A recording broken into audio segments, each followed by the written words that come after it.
Rasa yang dilarang. Inilah cerita cinta antara Saweri Gading dan Iwi Chudai, dua jiwa lahir dari rahim yang sama, namun hatinya saling menggenggam. Ini bukan sekadar cerita asmara, tapi tentang batas, larangan, dan luka yang tak pernah sembuh. Dulu, pada masa ketika manusia masih percaya bahwa takdir turun bersama angin laut dan nasib terukir di atas langit yang biru pucat, sepasang anak dilahirkan pada malam yang sama dari rahim sang permaisuri kerajaan. Mereka adalah saudara kembar, laki-laki bernama Saweri Gading dan perempuan bernama Iwi Chudai.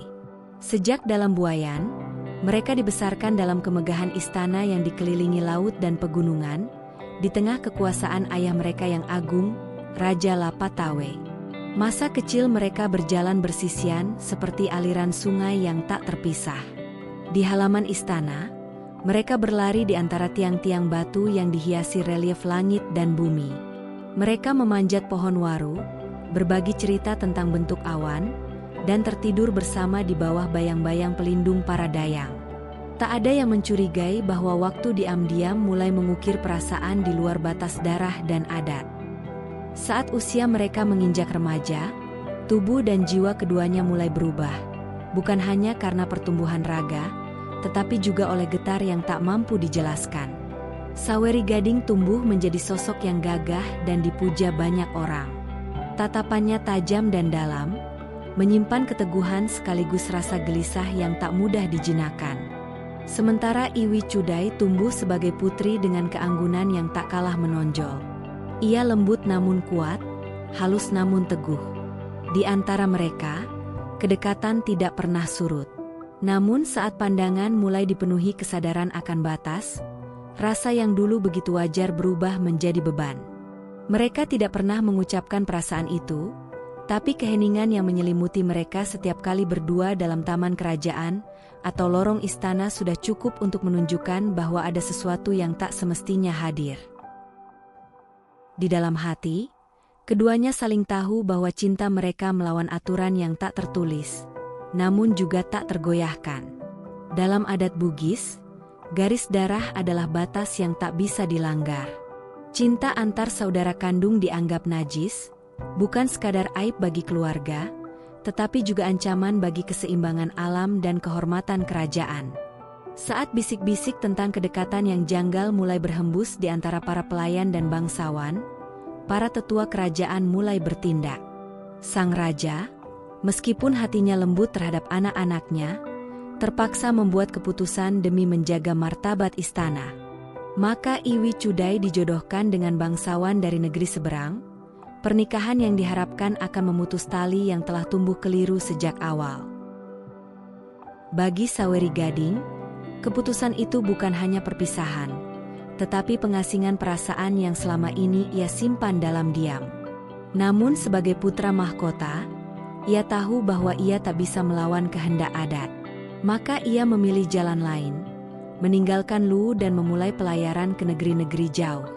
Ia berharap laut mampu membungkam rasa yang tak bisa ia buang. Di atas perahu yang membelah lautan, Saweri Gading menatap cakrawala yang luas dan tak berbatas. Ia menjelajahi negeri-negeri asing, menghadapi banyak peperangan, dan bertemu perempuan-perempuan dari berbagai penjuru. Namun tak ada satupun yang mampu menghapus bayangan saudari yang ia cintai. Sementara itu, Iwi Chudai menjalani peran sebagai istri dan bangsawati dengan penuh keanggunan. Namun tak pernah sekalipun hatinya benar-benar berpaling dari kenangan masa silam. Dalam sunyi, ia menyimpan perasaan yang tak pernah bisa ia tunjukkan. Dalam doa-doa malamnya, ia menyelipkan nama yang ia rindukan, meski tak bisa disebutkan secara terang. Bertahun-tahun kemudian, ketika umur telah memakan garis-garis wajah dan rambut mereka mulai tersentuh abu, Saweri Gading kembali ke Lu. Ia datang bukan sebagai anak yang pulang, tetapi sebagai pejuang yang kembali dengan luka dan cerita yang terlalu panjang untuk diceritakan. Pertemuan mereka kembali terjadi tanpa perayaan. Dalam keheningan taman istana yang sama, mereka berdiri beberapa langkah berjauhan. Mata mereka bertemu, dan dalam sorotnya, Tergambar semua yang tak pernah sempat diucapkan. Tak ada pelukan, tak ada kata. Hanya dua jiwa yang diam, saling menyadari bahwa waktu telah memisahkan, tapi cinta itu tak pernah benar-benar mati. Setelah pertemuan itu, Saweri Gading kembali menghilang. Tak ada yang benar-benar tahu kemana ia pergi. Sebagian berkata ia menuju tanah dewa, mencari tempat di mana cinta tidak lagi dibatasi darah dan larangan. Iwi Cudai tetap tinggal, mengemban sisa tugas hidupnya hingga ajal datang, dengan ketenangan di wajahnya, namun juga kesedihan yang tak pernah benar-benar reda. Dan sejak saat itu, nama mereka menjadi legenda. Diceritakan dengan nada pelan, disampaikan lewat bisik-bisik dan lagu pengantar tidur. Tentang cinta yang melawan batas. Tentang saudara yang tak bisa bersatu karena adat yang tak bisa dilawan. Tentang rasa yang dilarang, namun tetap hidup di dalam sejarah dan bisikan angin Teluk Bone. Cinta tidak selalu datang pada waktu dan tempat yang tepat. Kisah Saweri Gading dan Iwi Cudai adalah bukti bahwa perasaan kadang tumbuh di tanah yang salah, namun bukan berarti tak benar adanya. Mereka adalah kisah dari luka yang tak bisa dibuka, dan cinta yang tak bisa diumumkan. Di tanah Bugis, mereka dikenang bukan karena bersatu, tapi karena memilih untuk tetap menjaga batas meski hati mereka saling menggenggam. Jika kamu suka dengan cerita seperti ini, jangan lupa untuk like, share, dan subscribe. Sampai jumpa di kisah berikutnya.